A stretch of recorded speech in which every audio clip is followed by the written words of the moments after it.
get this tower push. Meanwhile, dito sa ating mid, that was, if I'm not mistaken, a 3 man there before them going back into their respective lanes. But look at this Ryota trying to really pin down Carteezy right here. And with that short, slow break of Belt was able to get away. But you know what? Thomas is going to take him down for the kill. Hindi ba tapos sa LPE dito? Few with a low half health onto the side. Not hesitating to go for the tower dive for BMO and Aztec right here. And they will be taking the Chang'o down. My question is, nagtataka ako, bakit naarating ng ganun kalahin ni Pro without Carteezy, right? I mean, if you're gonna go dive deep like that, if you're gonna be invading, why would you not keep your core? And now I think they have gone ahead, maybe about 2,000 gold, you take Carteezy. What else could go wrong?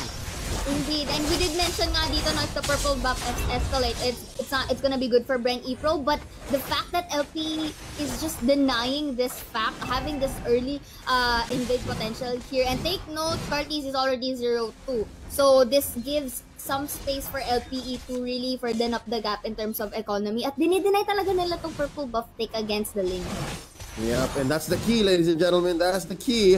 But if there's anything that BREN EPRO could hold on to, is this side lane, Rebo against Jake the Dog on the Esmeralda. Good pick on the emblem, no? This is high and dry. So if you are an isolated hero, wala kang kakampi, then your opponent's gonna hurt you a little more. Now look at this vibe. Look at how they rotate right here, Leo, and really taking down the link off the board, goes onto top and takes one for themselves. And BREN EPRO here attempted to do that against Esmeralda, but unfortunately, he was able to go back to safety. And with this, having 4 people doon sa baba leaves space for the top side na LP to actually take it down. And this is just 2 minutes na ating laro. So in terms of map control, I think LPE has this around for themselves. So Rebo, a bit of overcommitment right there and will be taken down by the Forza. Isa sa mga sagot sa isang Brody ay galingan nyo na lang. Be aggressive across the board. Be aggressive towards the lane of said Brody and just pressure them. Walang pake yung mga team natin ngayon sa outer energy shield, outer turret energy shields. Yes. It's a combination of one of those words. Anyways, it's 3 minutes in, butas na yung top, and then 3 minutes in for even BREN EPRO. They are losing this, by the way, early game. What is that? 4K gold lead for Eagles? Pero muntik na lang kunin yung bottom lane. Ganun ka-agresibo ang dalawang team na to, and that's how big these rotations are.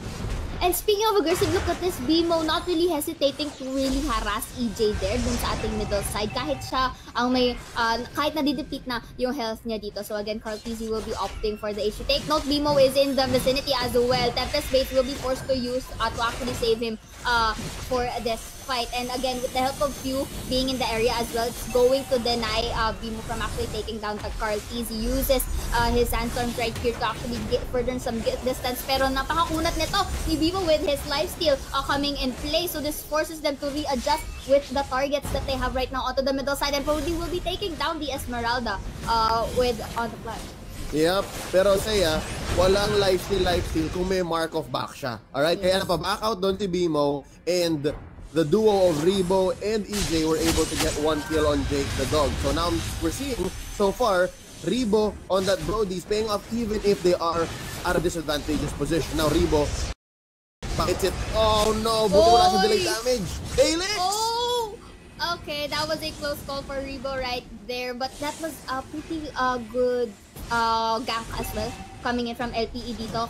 Kasi it was enough to actually bring Rebo back into his turf, and this is also an opening for LPE to push again one of these side lanes right here. And nabanggit mo nga, no, for BREN EPRO to work this out, they have to really fortify yung side lanes nila dito. Pero the fact that yung pinaka mabilis na pacing na pinapakita ng LPE ito is very different from the usual games that they have. They're really gaining control of the early game or the early potentials dito nila. Kasi the more that they actually fortify this, and the more na talagang dinideny nila si Carteezy from actually going online, this is really looking good for them in terms of objective takes, just like what happened right now. And of course, the Kali took take control, and the Forza for the finisher.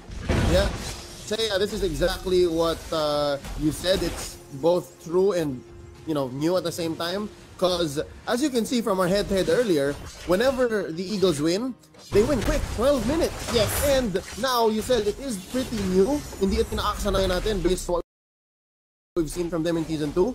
It's because maybe they're trying something that they haven't done before. Maybe, Coach Panda said, guys, pedal to the metal. Walang breaks to. Diretso yung unahan nyo. Ito wala tayong sagot sa Brody. Bilisan nyo na lang. And so far, it's working. They're not giving that sort of reason for BREN EPRO to actually escalate all throughout and gaining at least a bit of control for the economy. Kung titignan mo dito, they already again denied EJ for playing off the board dito. And this leaves Aspect and Dagan to really enter kahit anong fights dito with no hesitations, kahit nasa Torre man yan. Kasi look at the gap that they're already inflicting against BREN EPRO here. So this really forces them to be in a reactive state. I love it. Tank Khalid, whenever it works, it works. Yes. They're gonna be pushing down bottom. Items already unlocked. Jake the Dog, siya ang magsisilbing medyo mas tanke. Already has the talisman and then picks up Brute Force Blast right after. So, alam mong gusto may pagbabaka na Esmeralda na to. So, instead of like having real tanks, ang ginagawa ng LPE dito is just sustainable frontliners. Technically, Khalid with just a Cursed Helm, it should be an Oracle. I think the Oracle's coming up real soon. That's already good. 304! 304, Seiya. He's like responsible for half of the purple buff steals on Carlisi, who is definitely not having a good base. 0-0 on this lane with 0 purples.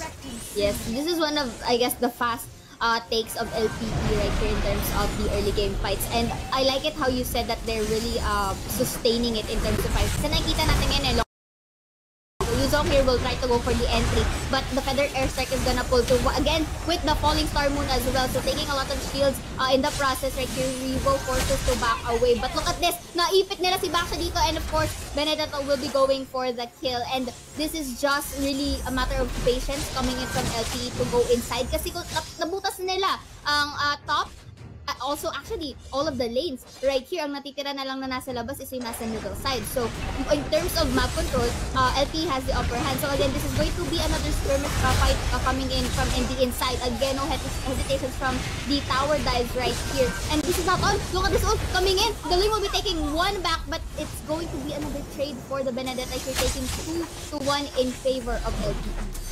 You mentioned the magic word, Seiya. You said patience here.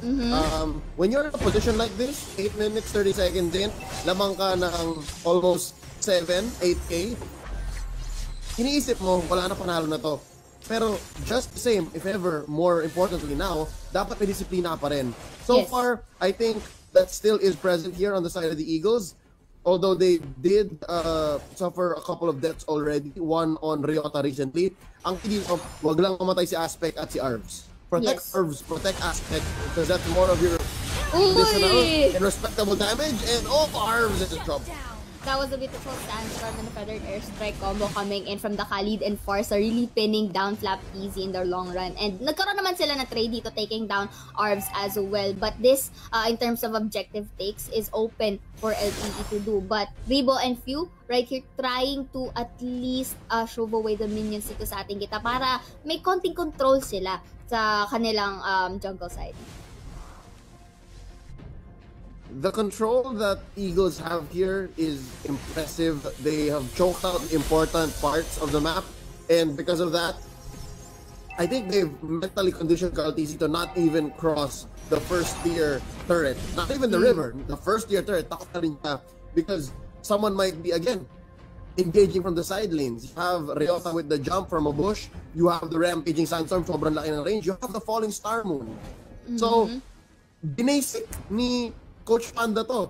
Again, on paper, it looks ridiculous, especially against a lineup that boasts Brody, the menace right now. But practice, again, gagalin nyo lang, it works. It's true. It really does. But you know, Flap TZ has to really go back into his terrains right here. Pinapalibutan siya ng 4 na tao ng LPE dito. Will be knocked down right here. Yuzong will be taking down the Farsa. No more Feathered Airstrike for them. And that is going to be a double kill coming in from the Yuzong right here. This could be a potential bomba coming from BREN EPRO. Look at that life steal coming from TZ right here, really pinning down Jake the Dog. And Aspect though tries to make things work by taking a double here, taking down Rebo and TZ onto their terrains. And so right now, Few has really no choice but to try and shove away the 3 members of LP who's already knocking on their doors dito sa kanilang base. Seiya, not just knocking at their doors, nakapasok na. Alright, binuksan yung front door. Ngayon may bintana pa. Then the dog gets one. Carl easy bites it. Ladies and gentlemen, ask him the question, what did it cost you to defend everything? And now, not even 12 minutes in, the Eagles are gonna take game 1. This is a very dominating fight coming in from our Eagles right here, Leo. And again, this could